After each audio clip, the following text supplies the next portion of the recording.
He can certainly run, but he cannot hide. Justin Trudeau is continuously under fire to release the names of the 11 treasonous members of parliament. Never did I ever think I would live in this beautiful, beautiful country, Canada, where you could actually vote for somebody who's on a legitimate ballot for a federal election, who the government willingly knows, they know that that person on the ballot has been paid, bought for, manipulated by a foreign country. Like, this is insane, man. Canada is turning into a third world country. We're going to be taking a look at that today. We've got a highlight from yesterday's question period, along with a couple other updates across Canada. Welcome back to the channel. Welcome back to another video, everybody. Before we get into it, I do want to encourage you all to smash the like button and subscribe if you haven't yet already. It does really help grow the channel. As well as once you are subscribed, there's a little bell icon that shows up. If you can just click and tap that, it allows you to actually be notified of upcoming videos. Without further ado, let's get into this video here. So we've got, obviously, we're going to start off with the polls. Conservatives are sitting at 211 seats. Not any really big change. They were at 212 last week. They dropped down 1 point. Whoop-de-doo. I think that you're going to see that go up towards 220 before the summer break anyways. Bottom line, 183, top end, 232, 99% for winning the most seats, 99% for winning a majority government. So everything is looking copacetic there. What's not looking copacetic, though, is Justin Trudeau's behavior, especially when you review this clip of when he met Xi Jinping. Let's take a look at this. Everything we discussed has been leaked to the paper. That's not appropriate. Everything we've been discussed has been leaked to the paper. That's not appropriate. And that's not how the way the conversation was conducted.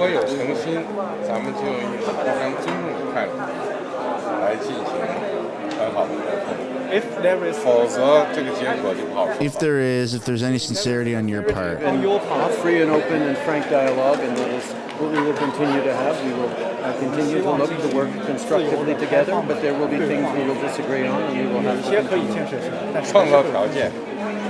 Let's create the conditions first. And then he doesn't want to talk to him and walks away. Senior Canadian government officials said that during the meeting, Trudeau expressed concern about Chinese interference in Canadian domestic affairs. And Trudeau walks out of the G20. This is dated back 2022.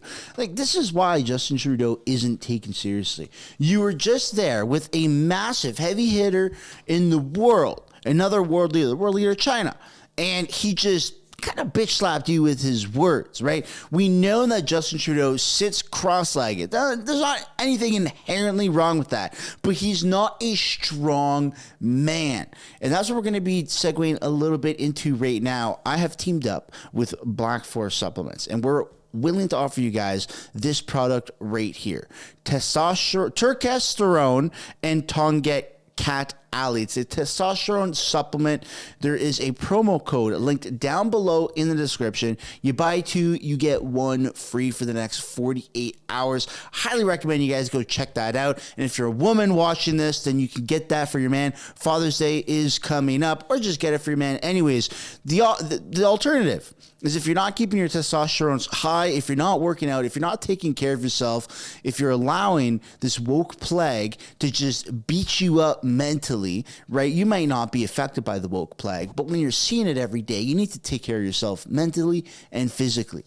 And the alternative is turning it into a bit of a bitch like Justin Trudeau. We obviously don't want that. We don't want that. We don't need more little Justin Trudeaus running around. So why don't you do everyone a favor, especially yourself, and go visit the link down below in the description for this supplement right here. Thank you, Black Forest Supplements, for sponsoring today's video. Next up, we have a bit of a interesting transition out of the story. I am personally threatened. Mississauga mayoral frontrunner Carolyn Parrish pulls out of future debates ahead of election. This was May 13th, so almost 1 week ago. Well, turns out that she just won. She won the by-election in Mississauga. Voters in Mississauga made it official last night. Carolyn Parrish is going to be the city's next mayor.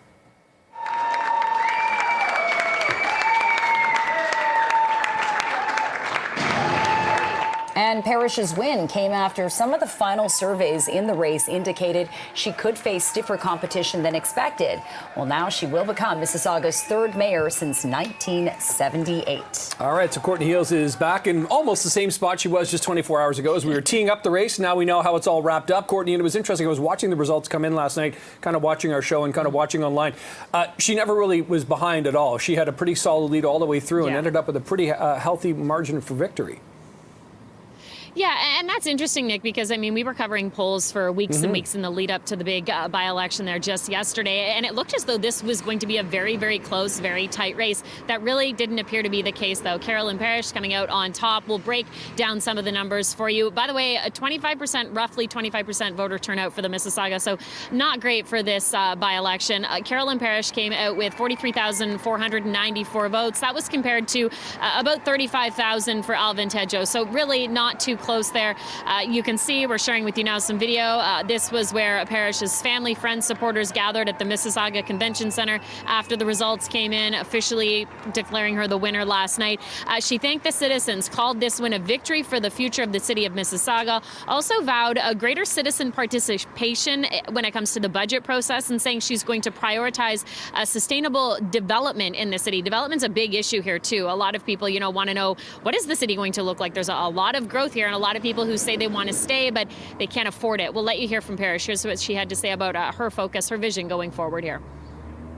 I hope the city stops losing residents. We've lost 40,000 since the last census, and mostly young people, because they can't afford the rent and they can't afford to buy.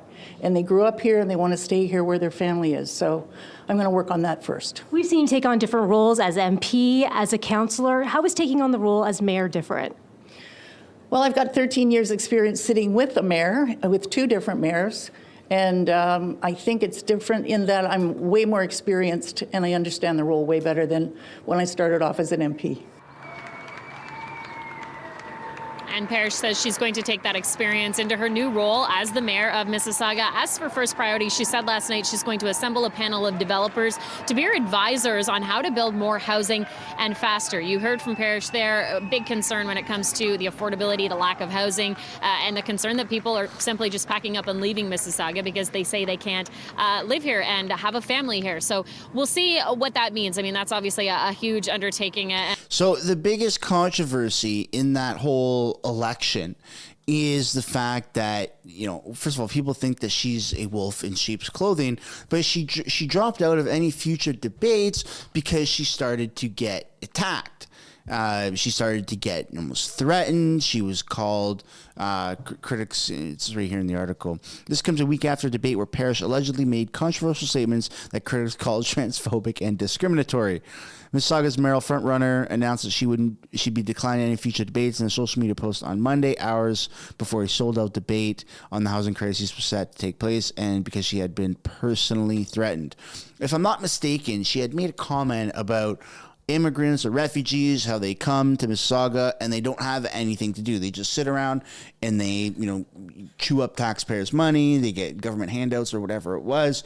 And that's a good point. I mean, that's a really, really good point. We have, obviously job shortages, right? You go to apply for a job, there's 500 other applicants for a just above minimum wage job, something that we haven't really ever seen in Canada before. Obviously, we have a housing crisis across the board. Everybody is massively experiencing that. And she had brought up these issues and then got attacked. So now she's won, and we're going to have to wait and see how this turns out. What we don't have to wait and see how this turns out is this very, very special clip, the chef's kiss of Justin Trudeau having a manic episode in front of Canada's mayors. This guy isn't well. This is, I made a dedicated video about this. I believe it got over 100,000 views. Absolutely insane. This is only 18 seconds. This is the meat and potatoes of that entire video. Here we go. We're dropping inflation and we're being there for Canadians, not with cuts and austerity, and we're going to keep doing that. And on the carbon price, it actually puts more money in the pockets of 8 out of 10 Canadian families. That's a parliamentary budget officer who says that. It's absolutely true.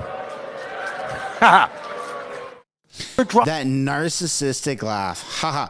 It's almost a game to him now. He loves to get booed. I think he wanks off to it or something late at night. Like, I don't understand how you could be doing this much damage to a country, be this hated by, not like, we're not talking like 10 people, dozens of people, hundreds or even hundreds of thousands. We're talking about millions. There's like at least 20 million people in this country that despise Justin Trudeau, at least, if not more. And it's absolutely embarrassing that everywhere he goes, he gets completely, booed, heckled. It's totally embarrassing. And speaking of embarrassing, Justin Trudeau saw the results in Europe shifting right after and is clearly in panic mode. He is praying that Canada won't do the same. However, his polling numbers show his regime will be ousted in October 2025.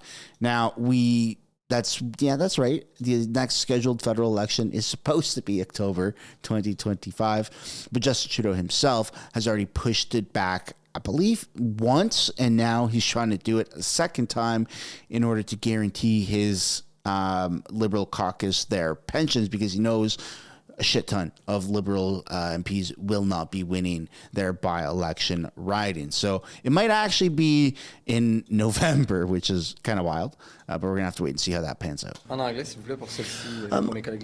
We have seen around the world a rise of populist right-wing forces in just about every democracy that we've seen. And it is of concern to see political parties choosing to instrumentalize anger, fear, division, anxiety. My approach has always been to respond to it, to understand it, and to look to solve it, to roll up our sleeves, work hard, and with ambition for this country and for our future. And I continue to be convinced that Canadians are thoughtful about the challenges we're facing and ready to see them solved, rather than just allow themselves to be have their anger amplified without any solutions offered. He's just so freaking annoying. I can't stand him. Let me know down below if you believe a single word of what he said. We have another clip from that same press conference right here. It's extremely important that we continue to take foreign interference with all the seriousness that it requires. Prime Minister Trudeau says when asked about NSCOP report allegations, Prime Minister confirms Liberals will support block motion for Hogue Commission to investigate the claims. All right, yeah, I'm sure. Investigate yourself. Yeah, what could go wrong? Mr. Trudeau, you've seen the NSI COP report. Do you think the allegations in it rise to the level of treason? I think it's extremely important that we continue to take foreign interference with all the seriousness that it requires, which is why we will be supporting the Bloc Québécois motion to send the report and the concerns raised in it to the Commissioner Hogue's work to make sure that there is a clear process whereby Canadians can have confidence in the integrity of the democracy. Mr. Trudeau.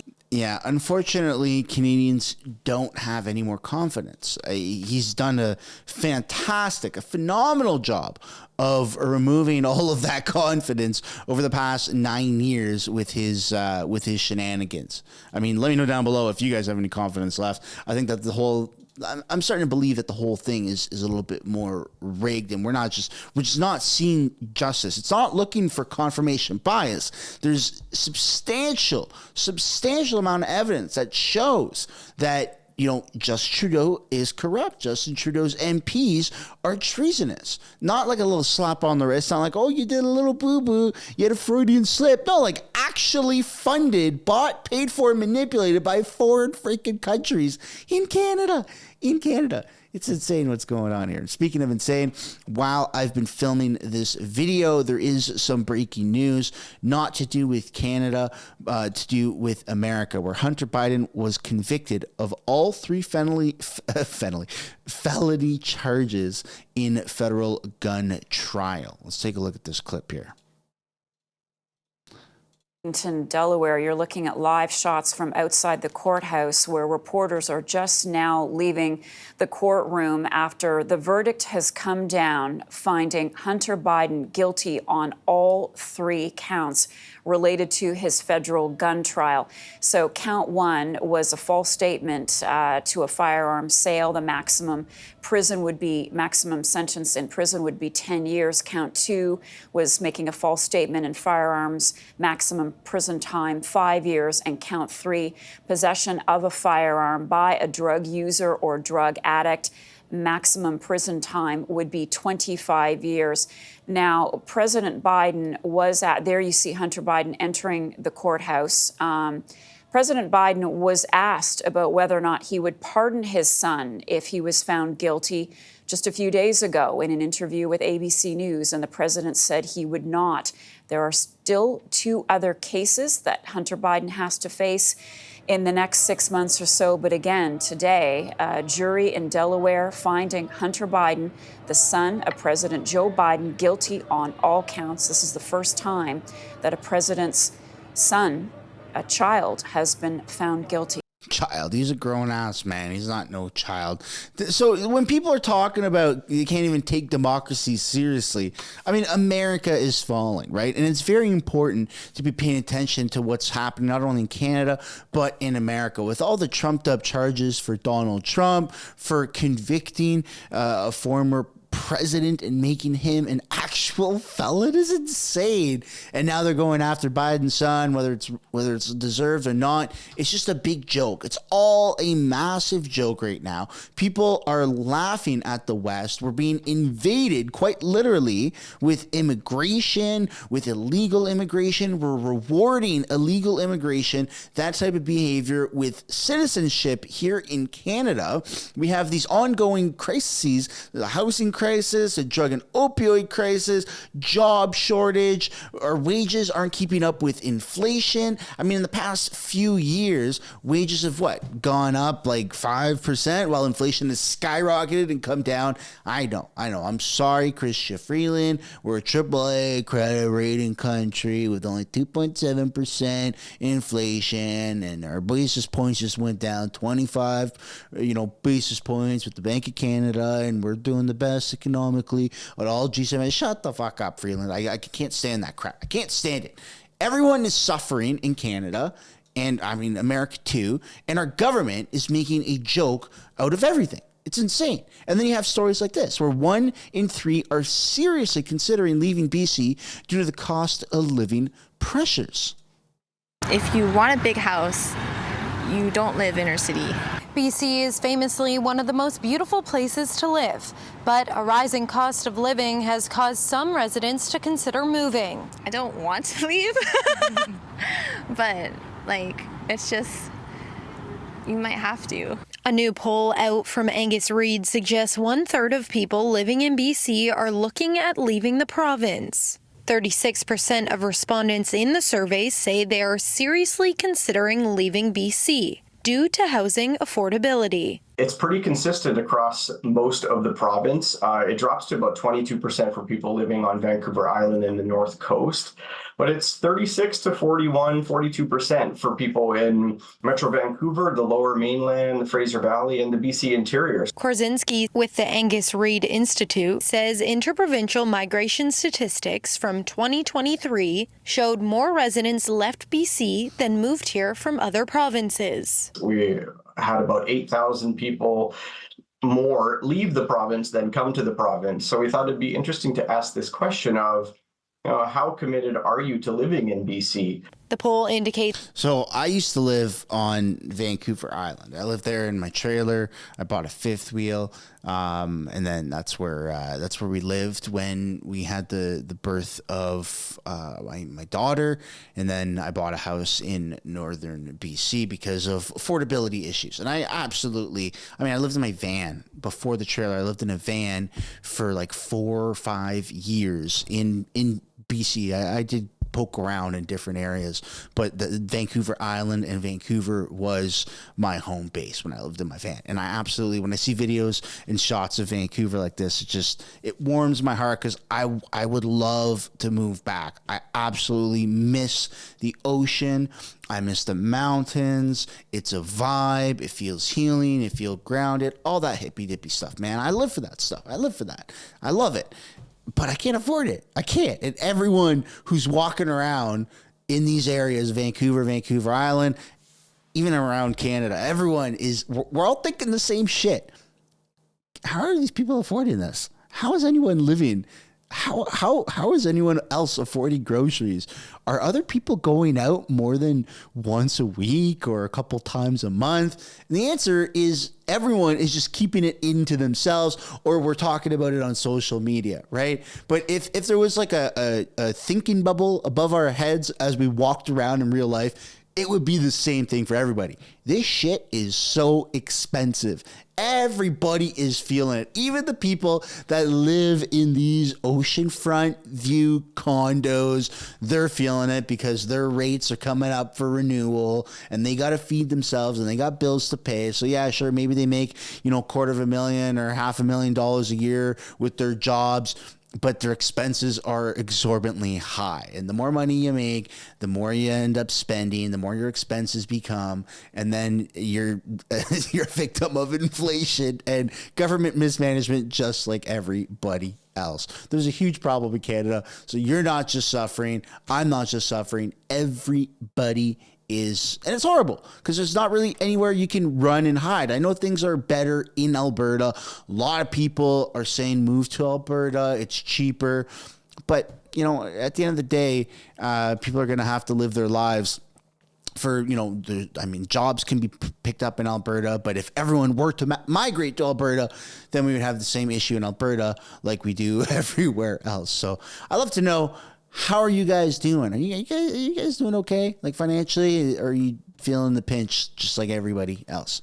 All right, let's take a look at this clip here of yesterday's QP. Conservative MP claims Liberals turned a blind eye to foreign interference in Canada. Certain members of this House acted in the best interest of hostile foreign regimes interfering in Canada's democracy. This is a disgusting betrayal of Canadians who elected us to represent them in this place. We as MPs are supposed to serve Canadians, not foreign hostile actors. Why is this Liberal NDP government fighting to protect MPs' names, collaborating in the best interest of hostile foreign regimes and not Canadians? The Honourable Minister for Public Safety. Mr. Speaker, I'll repeat what I said a moment ago in French. We agree with members of this House that the appropriate forum to look at these matters is the Commission, already set up and operating. Set up, I would remind colleagues, with the unanimous support of all parties in this House. The Hague Commission has access to all of the documents that the National Security and Intelligence Committee of Parliamentarians looked at. Officials from the Privy Council office have already been in touch with the Hague Commission to determine the best way forward. We think that's a responsible way to proceed, not simply standing up and illegally announcing a list of names like my colleague suggests. The Honourable Member from Calgary Forest Lawn. Boo-hoo, get over it was the most disgusting response from this cover-up coalition. This government turned a blind eye to foreign interference to protect their own partisan interests. They refused to hand over documents to that commission, and now they won't release the names of the MPs in this House doing dirty work for foreign hostile regimes. Canadians need to know who these MPs are. Is this Liberal NDP government really going to let sitting members of this House working against the interest of Canadians run in the next election? Before the Honourable Minister responds, I'm just going to encourage all members, please, not to express their voices unless they are recognized by the chair. The Honourable Minister for Public Safety. Again, Mr. Speaker, the government will be supporting the motion before the House today brought by the Bloc Québécois, asking the Hague Commission to examine this very matter. We think that's the appropriate way to do it. The Conservatives are pretending that you can stand up and release a list of names. Mr. Speaker, I asked the Deputy Commissioner of the RCMP, Mark Flynn, this morning, what would happen if I stood up and announced a list of names like my colleagues are asking me to do, and he said I would be subject to criminal prosecution. So guess what, Mr. Speaker, I'm not I going won't to do that. Well, you're subject to criminal prosecution anyways. You know the names and you're not releasing it to the public. And so you will be penalized accordingly as time goes on. But I'd love to know what you guys think down below in the comments. Should we get the names, and should anyone who knows these names be prosecuted or be penalized with, with the law here in Canada? Let me know down below. Ladies and gentlemen, and I suppose everyone in between, it is Pride season. That's where we're going to end this video. On your way out, I would like to encourage you guys to smash the like button and subscribe if you haven't yet already. It does really help grow the channel, as well as one final reminder to visit the link down below in the description for this Black Force supplement promo. Buy 2, get 1 free for the next 48 hours. Peace and love, everybody. I will see you guys in the next one. Bye for now.